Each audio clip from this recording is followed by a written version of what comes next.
Welcome to The Prize Inside. The Prize Inside. A chiropractor's journey in everyday holistic health and vitality. Here, your host, Dr. Jeremy Myers, delves into the remarkable journeys of everyday people who have embraced the path to health and healing. Through his practice, Dr. Jeremy encounters inspiring stories of profound transformation and the power of true healing within each of us. Stay tuned as we discuss various holistic topics and unlock the healing potential that lies within us all.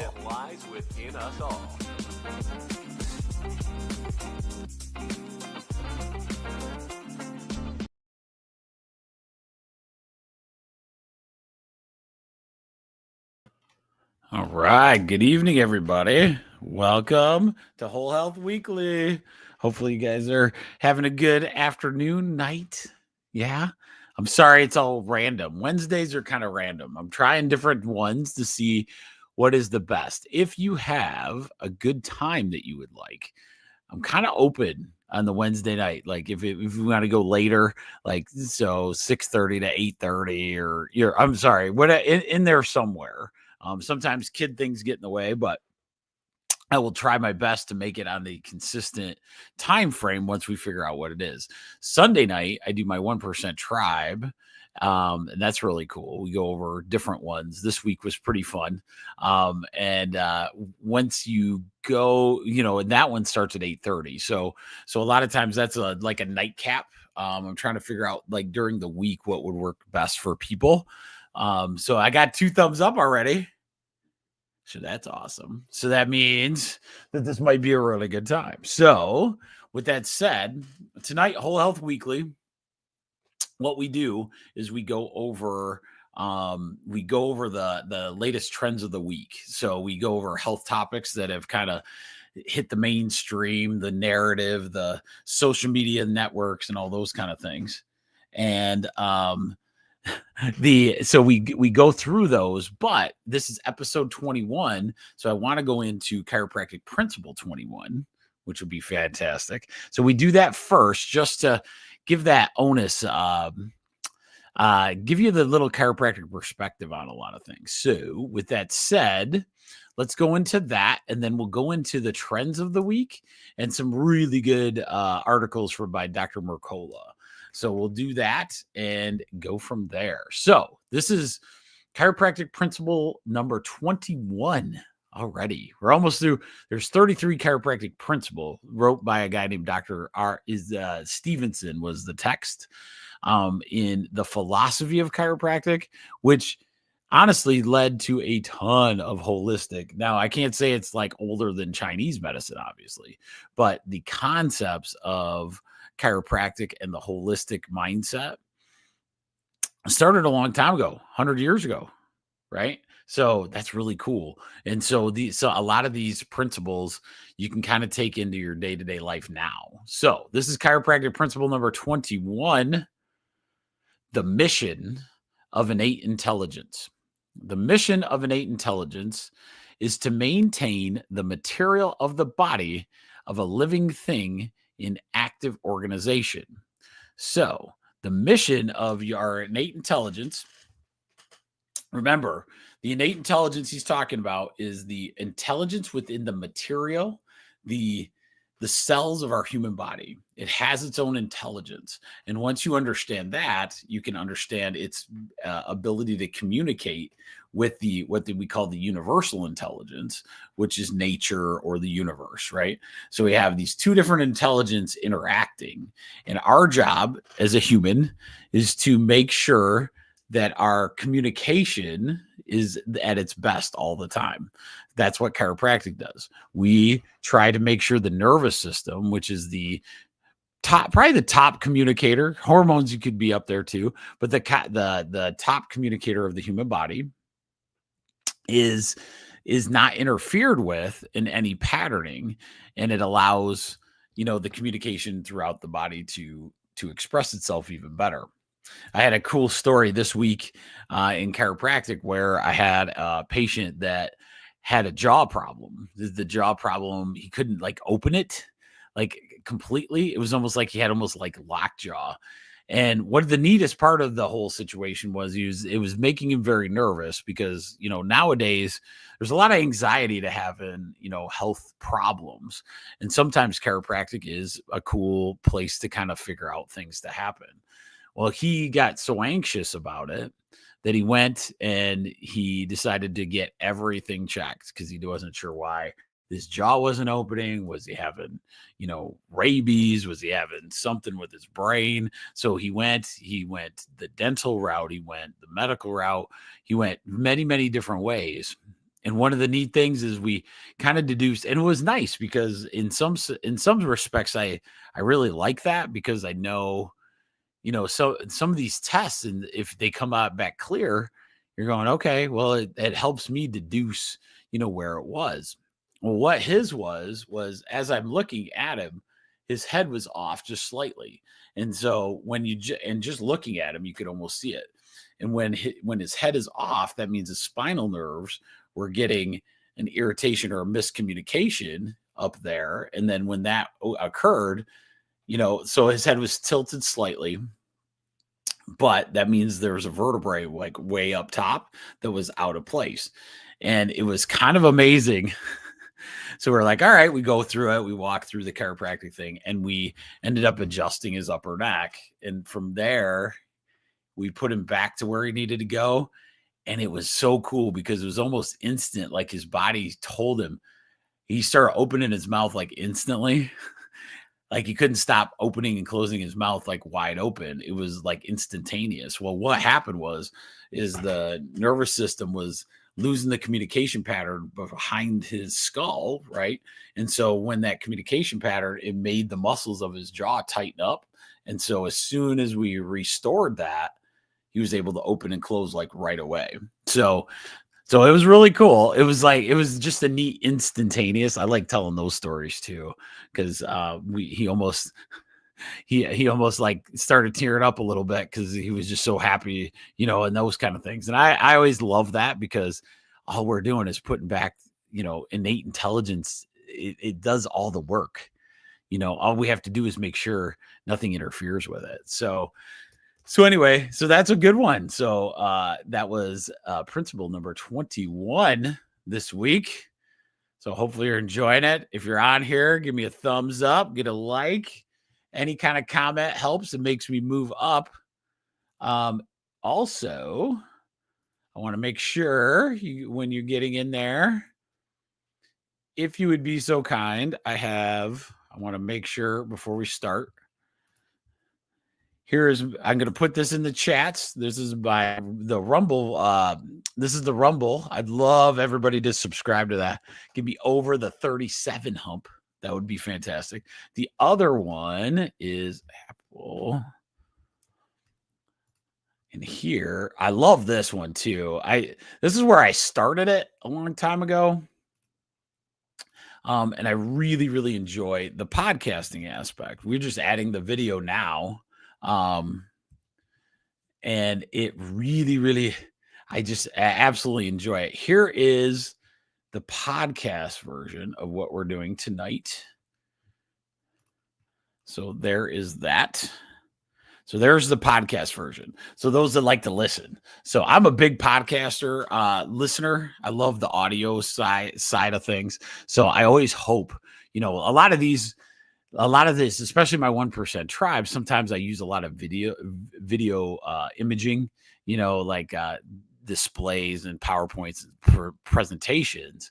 And so I always worry about that as far as podcasts. So hopefully people are gaining, stuff. Tonight is a little easier because all I'm doing is like reading these articles.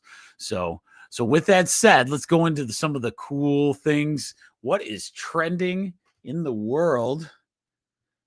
Oh, sweet. All right. Me and my office manager, Gina, are always on it. But tonight, I totally forgot to text her until like a minute and a half ago. And she sent another, the big thing on TikTok. She's my TikTok person we're watching. And she says the trend still this week is autoimmune diseases. So autoimmune, remember, it's telling you something, right? Autoimmune diseases. What is the most common factor? It's an out of control immune system. Okay. One of the problems is we think it's a disease in the sense, and I'm going to hurt some feelings. I probably am right now, but it's really something's going crazy in your body that your immune system's losing it. A lot of times it's not a genetic predisposition for an autoimmune disease. Something created that. So really the journey is to discover what that was. Many times people don't like hearing this, but it's a lot of gut microbiome problems. So your gut health is critical to being able to reverse any of this stuff. And in fact, a lot of the autoimmune diseases you can do if that gut microbiome gets running in the right direction. So we'll talk about that as we go. But here is my stuff I found online. We'll start with the what's new this week. All right, biohacking. Biohacking goes mainstream. Biohacking, once a niche, is it niche? I think it's niche, is becoming a household practice in 2025 with science-backed tools like wearable devices, at-home blood tests, and personalized supplements gaining popularity. These aim to optimize health through data-driven habits, such as tracking sleep or glucose levels. Spring 2025 wellness reports highlights biohacking's accessibility with affordable devices and apps, making it easier for everyday people to monitor and enhance their health. I agree with that. I agree with that kind of concept. There's a lot of cool wearables out there. Now, we've talked about this. A lot of your wearable devices are actually like feeding data into a system. Okay. So one of the problems, it's a great tool to have. Some people, didn't know they weren't walking very far, right? But because they can track you, that means that somebody's got that data, right? So that's one of the problems, right?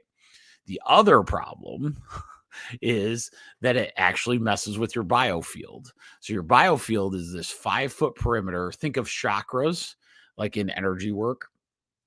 These wearable devices can really, really hack you.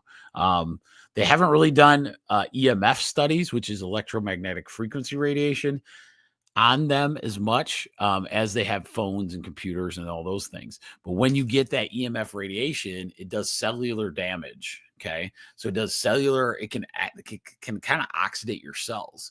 So I really kind of am concerned with a lot of wearable devices because I see a lot of people wear them a lot of times. I wish I could say there's a science to be like, oh, don't wear them because it's bad. But I can see the understanding of being able to, track your heart rate, track all these different things. So I tell people, wear it. Don't wear it to bed for sure. Give yourself a lot of time off of those things and only wear it when you want to get tracked. There's another thing that's happening with those wearables that makes me really, really nervous. People are, okay, so when we look at somebody that has an at-home blood pressure monitor, I've had patients in the past, maybe you're one of them that, might get into this. They check their blood pressure like every 2 hours. It's kind of a habit, kind of things. And then they start freaking themselves out. Blood pressure, in a sense, we'll use blood pressure for this example. Blood pressure, it fluctuates. It's supposed to fluctuate. That is a natural process of the human body. And if somebody's checking it on a regular basis, like throughout the day, if you're stressed, if you're tired, there's several ways that this blood pressure can move on you. Okay. So, but what happens is, think of your mindset. Think of if your heart rate is too high or your oxygenation is a little there. And you're constantly checking to see if it gets better, right? Sometimes I don't like to say ignorance is bliss. However, sometimes you can over test yourself, which I've seen many, many, many times where it ends up taking over your lifestyle. And we really don't want that to happen either. So I'm here to say I like the idea of these wearable devices. In fact, some of that technology is so neat that we're going to be able to access all this different information about yourself and really start taking care of yourself, which is great. But there is a flip side. There is a flip side. You have to be careful of not tracking yourself too much and then taking that too seriously. Because if we do that, if we go the other way, we can cause ourselves some major anxiety, which then kicks up your cortisol level, which then would make all your numbers not do the greatest out there. So remember that in the wearable device biohacking. It's going to get better and better as we go. We're going to have more and more access to testing. I really, really believe that. Like for me personally, I watch, for me, the more tests you can get, the better. Doesn't mean you have to necessarily do everything, medically because of whatever situation, but the testing is great. Like you can't ever fault that piece. The more information the better, and the things that you can, help your body with that innate intelligence will help even more. So that's my soapbox on biohacking.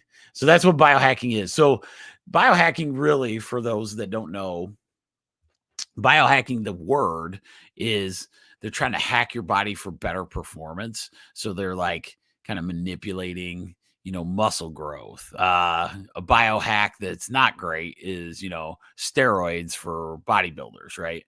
So if you do it in the natural way, they still call it biohacking, but that's kind of what they're talking about when they say biohacking. So when you hear that word, it's like these kids that are trying to figure out longevity and cellular growth and, all of it. The big thing is like understanding that your human body, if it's running perfectly, will give you all those things.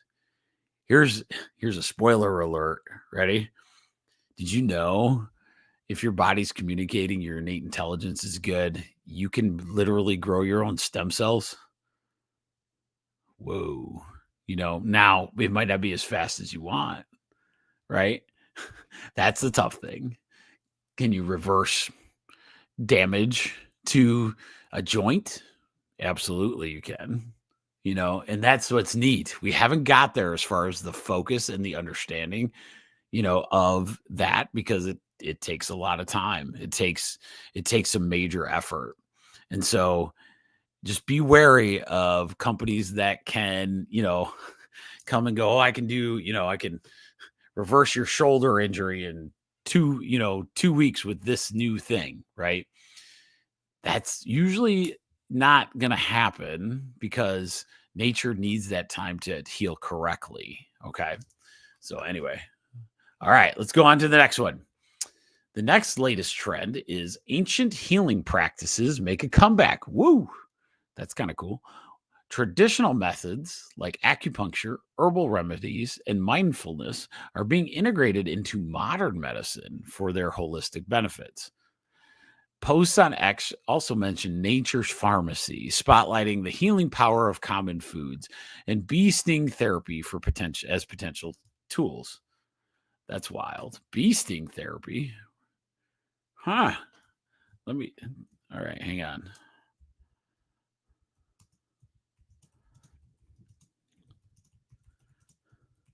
That's a new one. All right, I'm going to go after that one real quick. Okay. Bee sting therapy. I want to find out about that one. That's why I do this one as we go. So I have an idea of what that would be. Wellness articles note a resurgence of these practices within clinics and wellness centers for promoting stress relief, pain management, and wellness. That's cool. And now I get to get on my soapbox for this one too. Okay, the reason a lot of these things are trending is because they've always worked. They're just not as profitable as these big chemicals that they like to sell, right? And now some of that stuff is getting exposed. we're actually paying attention to the side effects of the the major situations that are out there. Opioids is a great example. How are opioids still on the market? Because they make bazillion dollars a year, right? We know they're bad for you.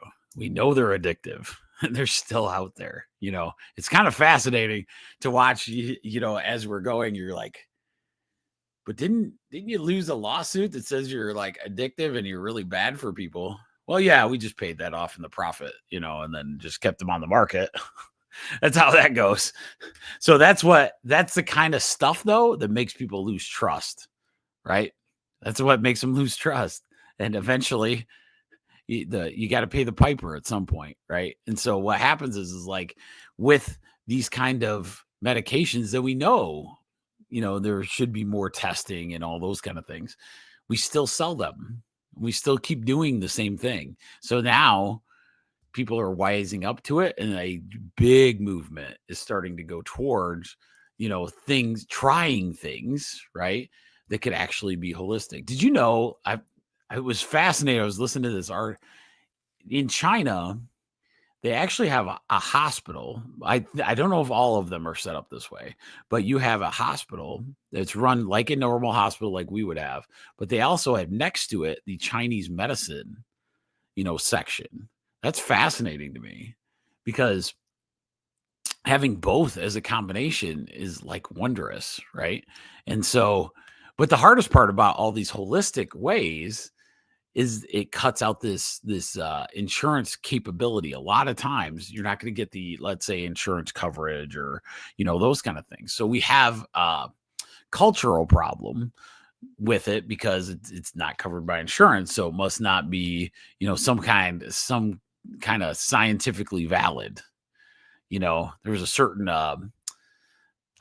thing in the news a lot in the last probably 5 years or so that was causing myocarditis, and this situation that was out there was causing this myocarditis. It was out there. It was obvious. That was the side effect that was occurring, and we're still saying it. And then we still have people going, well, it's not scientific to say it doesn't work. We go, I don't know if it works or not, but it's causing myocarditis. And I don't know. I'm going, yeah, you do. It's causing myocarditis. And so, but, you're talking billions and billions of dollars. And the weird thing is using the science thing against people. That one always will bother me because the science is exactly who the observer is, right? So when, if there's actual science out there, let's do it all the way. Let's not have these fake, let's do actual studies. Let's not throw it in there and like not do, what they call controlled trials. You do all those kind of things. And then if you find the side effects, let's be transparent about it. And you might win some trust back. I don't know. Maybe that's the thing. But acupuncture, herbal remedies, they've been studied for 100 years, 200 years. That's why it's a nice approach, right? So that's pretty cool that the ancient ones are come back. Remember this one too. I saw a lady. I want to get a hold of her again. She'd be a great interview. She does the Tibetan bowls, where it's the sound healing. Sound healing's fantastic. I'm thinking too that my Whole Health Weekly and my 1% Tribe, bigger people are grabbing it because if it gets on Twitter or Facebook or something, sound healing, I'll know one of my true fans is just getting it to the big one, right? No, I'm just kidding. But sound healing is really neat. She showed me they bang a Tibetan bowl and it's on your body, and that vibration kind of goes through your body. Those energy frequencies are going to be the future of medicine. I believe that. I believe sound therapy will be there. I believe light will be. That's one reason I have a cold laser at my office. It's a frequency. It's a healing frequency that increases cellular healing by enhancing the cells and getting them active, right? And so things that we can do to like enrich the body are going to be the way to go. And a lot of your natural remedies, the ancient ones, were doing just that. Okay, so that's enough soapbox on that one. Ooh, this one's a good one. at-home or urban saunas for stress and heart health.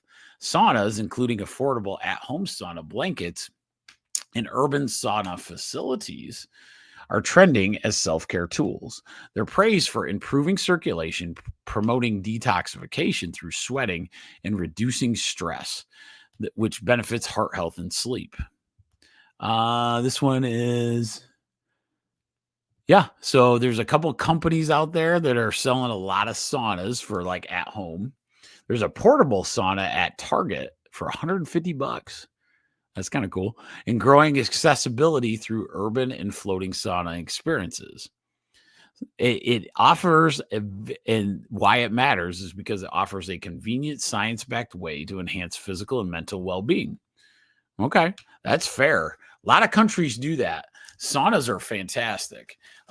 If you think of the regular detox, so your skin is the biggest organ of your body, and a lot of times sweating is a really good way to actually go through the detoxification process. And so saunas are really good. Now, if you remember us talking about homeostasis, so homeostasis is the flow. It's your human body going up and down and being able to kind of think metabolism, but homeostasis is like this ability to, react to cold, react to heat, react, and always have the right balance. Okay. So homeostasis is something that saunas do really well, especially in the wintertime. So in Michigan, let's say, if you had a sauna, an outside sauna, you have that heat, that deep heat, and then, you come out and it's cold, right? That's really good for the innate intelligence of your body because you're going through both processes. So that's why circulation does so well. One of the reasons we have, I believe, this is just a theory, not necessarily science backed, but I think our circulation problem is because we stay in the same regulation of temperature all the time. So, like in Michigan, let's say we set the thermostat at 72 and we stay inside a lot. So we're not outside in the cold very long, and we're always inside 72 degrees. It gets hot out. So then we are in 72 degrees. That can be a problem because your body, once it's not challenged, right? You don't get out into those exposures. You don't have a lot of change to your cellular structure because it takes work. Your body needs to go through that work. And so a lot of times saunas are really good. I know in Germany, they have a ton, Russia, a lot of these colder countries, they do it for their immune system health. Right. So think about a sauna. It's not a bad idea. I'm really thinking in the next year or two, I'm going to get an outdoor one, because they're really cool looking, but also they feel so good anyway. Why not go do that and get that sweating going? The detoxification will be fantastic. Okay. So that's a really good trend. I like that. Let's go to...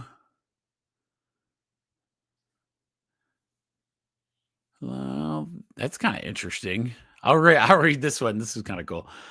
Forest bathing and nature-based healing. I haven't seen this one, so we'll just read through it together. Forest bathing, they call it Shinrin Yoku, and other nature-based wellness practices like modern pilgrimages to sacred sites are gaining traction for their mental and physical health benefits. These practices emphasize mindfulness and reconnection to nature. Wellness tourism reports for 2025, forest bathing, which is probably outside in destinations where there's like natural healing, maybe hot springs I can think of, those kind of things. Maybe jumping in a river in the forest has a lot of really good health benefits, but you're also doing a hike as well. So that's pretty cool. I have not much to say about that. I think that'd be cool. I don't know. But the pilgrimages to sacred sites would be incredible. And you're moving as you're doing that. So that's a cool, interesting health trend. And then, of course, AI is going to be big one for a while. Artificial intelligence is shaping healthcare with hyper-personalized tools for fitness plans, nutrition advice, sleep optimization, and mental health support. Examples include AI-driven diagnostics in healthcare settings and consumers' apps for wellness tracking, which could be a huge deal, as we go forward. I would say it's going to be kind of similar to a lot of other things. We don't want to leave our dependence on those type of tools necessarily, because AI is still a simple. I think of it as like an advanced search engine. It's one of those that they can do. It can do a lot more as far as the search engine goes, but we want to make sure, we're not just taking all that advice all the time, because who's feeding it the advice, right? What if it's all medical stuff? Let's say you're asking it, okay, AI thing, what's the best move for my back pain? And then the thing's like, oh, surgical, right? It's going to be the same thing. So Google used to do that garbage all the time as well. So instead of showing you some the simplest approach or the most common approach, it for some reason it's not elite. So okay, let's go through that. So in a doctor's world, we call it a differential diagnosis. This differential diagnosis, you're supposed to go from most common down to the rarest. So you have a few different options as far as what you're going to diagnose with. The internet doesn't have to do any of that. So they can start with the scariest, most uncommon, rarest, and put that at the forefront. So somebody picks up a box, let's say, and sprains their low back. Okay. So then they start looking for information online. They go online and all of a sudden it says, ooh, you have this pain in this exact location. Maybe you have to take this pain pill with, and consult this. Most common is ice your low back, move for a minute, see how it goes, maybe get a chiropractic consult, those kind of things. And so that's what's scary about the internet, because it's the power of who owns the money still. And I'm not sure on the AI. I knew when it was search engine stuff, it started out very well, where it was just what they call natural organic search. Now it's not necessarily that way. It's who pays the big bucks for these different words. Okay. So that's why you have to discern. A lot of us have figured that out now, and now they have to kind of label it saying paid ad or, those kind of things. But at the same time, it's going to probably be that way with AI. It's like a sneakier version though. So they'll dupe some people in the beginning, but overall it'll be pretty good. But these AI data driven, is it going to be AI data driven to your that AI's product that they want to promote, and they are pushing that kind of situation? So that's my take on that. All right. And then I think, okay. And so that is the trends for this week in the world of the social media. So let's get into the really good stuff. I personally. Oh, okay. Oh, sorry guys. My thing, it's not a big deal. I think Rachel is talking in the background. That's funny. So I think she's talking to her sister through Facebook. So it's giving me this alert that, hey, the Facebook is the live is not going on there. Okay. Sorry. That's my technical situation there. Okay. So now let's go into the trendy thing. All right. Here we go. So let's start with this first article, which I really like. So I think this one's going to be interesting. This one is by, well, we'll see. Okay. So this one, the article's called "The $1 Billion Trap That Keeps You from Healing." And this, the analysis is by Dr. Mercola. So this is the article. The U.S. channels 90% of its 4.5 trillion annual healthcare costs towards chronic diseases. Yet most of it funds profitable drugs and procedures that do not address the root cause of the illness. Prescription drugs trap patients in an endless cycle of dependence. Once patients start medications for chronic conditions, they rarely stop even when their health continues to decline. Chronic disease patients face severe financial strain. 32% have medical debt in collections, and their bankruptcy rate is 4 times higher than that of any healthy individuals.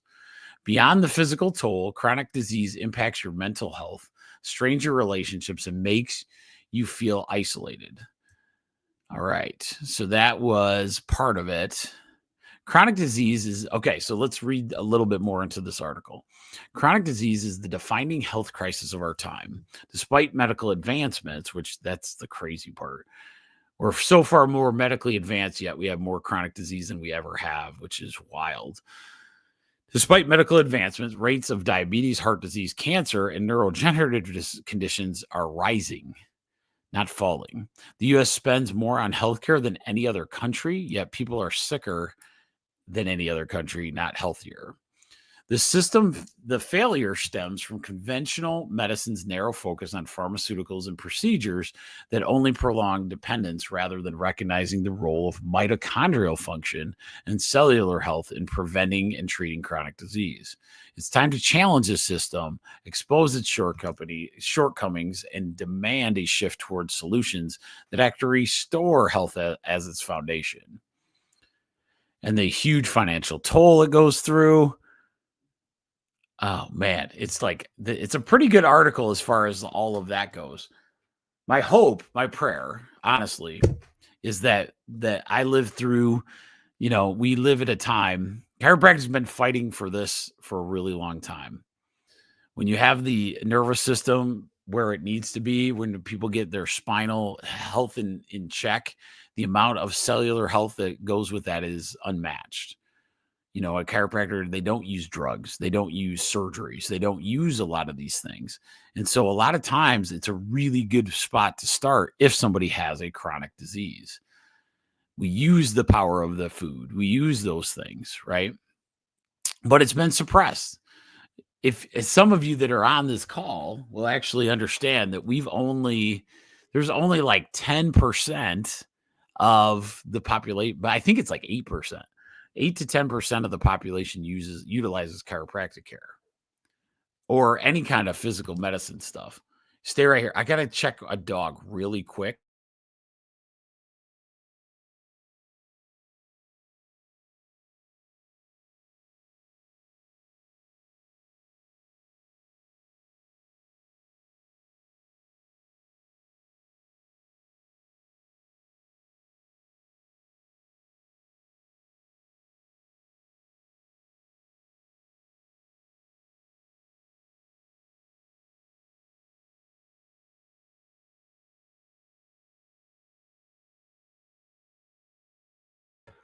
Sorry about that, guys. I'm back.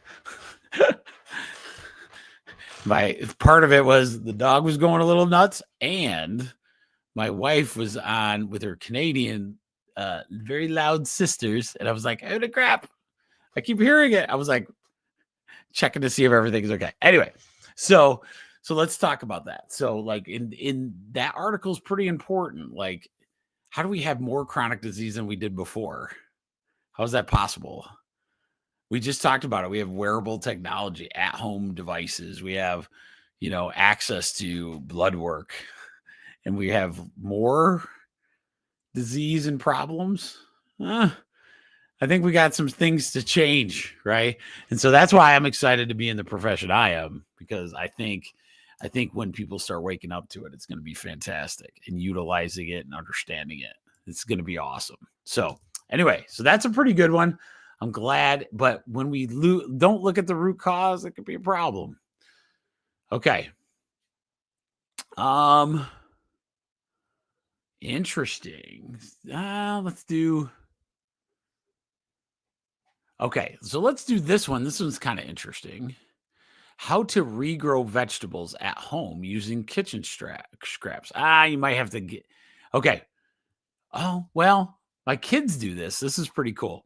So many common vegetables like green onions, bok choy, and celery actually regrow from scraps using just water and sunlight.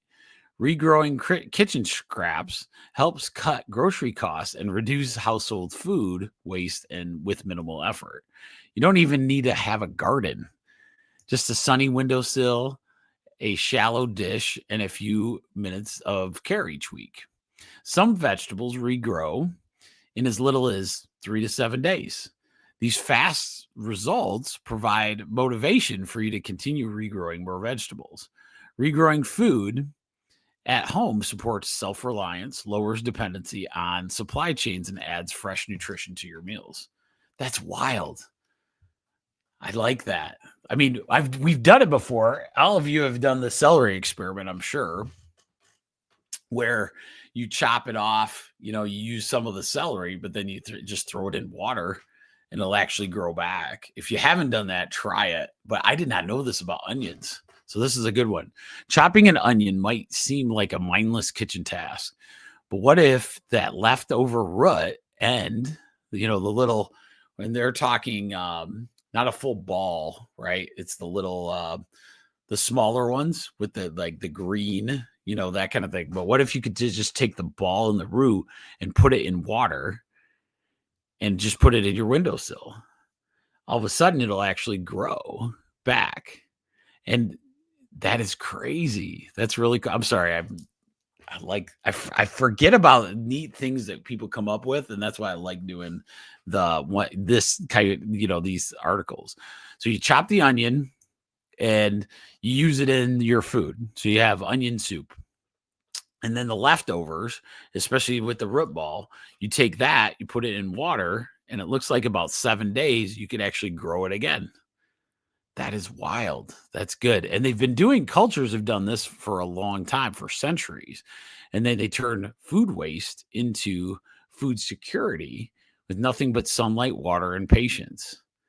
Many people throw away parts of the vegetable that are perfectly capable of producing more food. In fact, not just roots, leafy tops, stems, and even seeds from common produce like bok choy, celery, green onions, bell peppers can regenerate with minimal effort.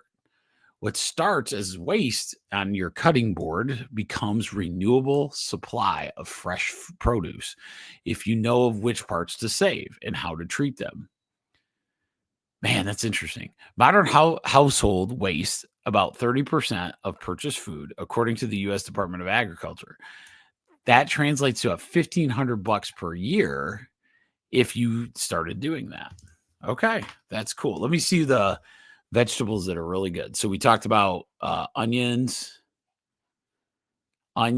bell peppers, which is crazy, celery, which we kind of knew, bok choy, which a lot of us don't do, but that's good to see.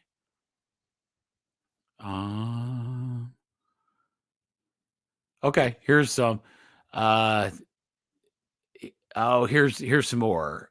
So leafy greens like lettuce, beet tops, and carrot greens grow edible leaves quickly.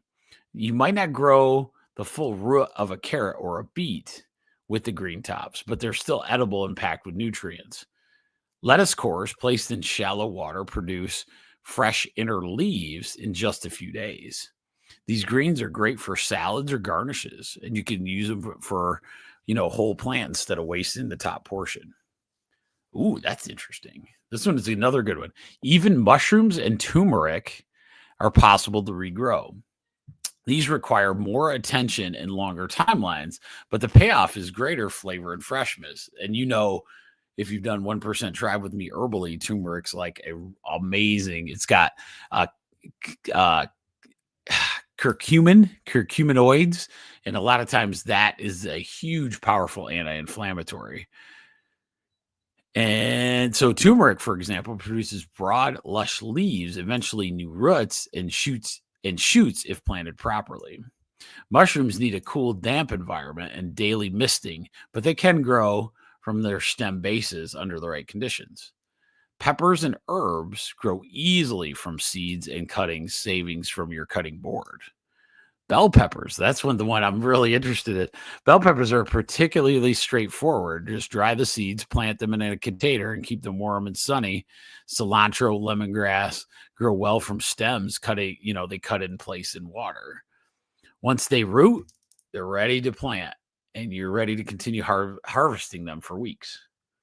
That's a good one. So hopefully people enjoy that. That's wild. That's a good article. So I'm going to try that. I really, really like when you find ones like that. Is very, very cool. Okay. Ooh, here's a good one. So hopefully all of you are taking it, but vitamin D, the impact of vitamin D supplementation on your blood pressure. This is another Dr. Mercola. Research shows that optimizing your vitamin D level lowers your systolic blood pressure within weeks. People with low vitamin D saw the most dramatic improvements, making testing your level a very smart first step if you struggle with high blood pressure. Interesting. So instead of this is a causation thing, vitamin D helps lower your blood pressure by reducing fluid retention and relaxing blood vessels. Taking vitamin D alongside magnesium and vitamin K2, right? Because we want to make sure we have all three of those. It increases its effectiveness and reduces your blood pressure, which is awesome. So have your vitamin D level checked to establish your baseline. From there, you'll be able to determine whether you need more sunlight exposure, which is a lot of your vitamin D, or you need to take more like an oral supplement. The majority of us need to take the supplement, but that's how it goes. But think about that. So that gives you a causation. So we have this blood pressure issue. On a test, it shows you have high blood pressure. What do? We give you a high blood pressure medicine to take away the high blood pressure. We don't find out why. But then once we find out it's a low vitamin D level, we improve your vitamin D level, and what happens? Yeah, your blood pressure goes down. That kind of does the cause and effect thing, right? And low vitamin D is very chronic in our society currently. And so that is one, and it will help your immune system immensely anyway. So remember that vitamin D can be huge for blood pressure. So that's a good one. Ooh, okay. This is maybe my last one tonight. I appreciate all of you guys on. So now this one kefir. Some may think of it as kefir. This one's wild. So kefir is a fermented food we'll talk about in just a second, but I'll call it kefir. But a kefir improves memory by 66% in Alzheimer's patients. Whoa. Oh, that is crazy. Okay, I'm sorry. I started reading too much. So this is a Dr. Mercola. So kefir improves memory by 66% in Alzheimer's patients. And the undertitle is, it fights the same damage billion-dollar drugs target, only better. But because it can't be patented, you're unlikely to hear about it at your next checkup. I thought that was pretty good. Alzheimer's disease affects memory and cognition, with the number of cases globally expected to reach more than 150 million by 2050. The disease is primarily driven by inflammation, oxidative stress, and gut-brain dysfunction. Kefir consumption, which, I hope if everybody doesn't know, it's a fermented dairy. Let me give you a good description.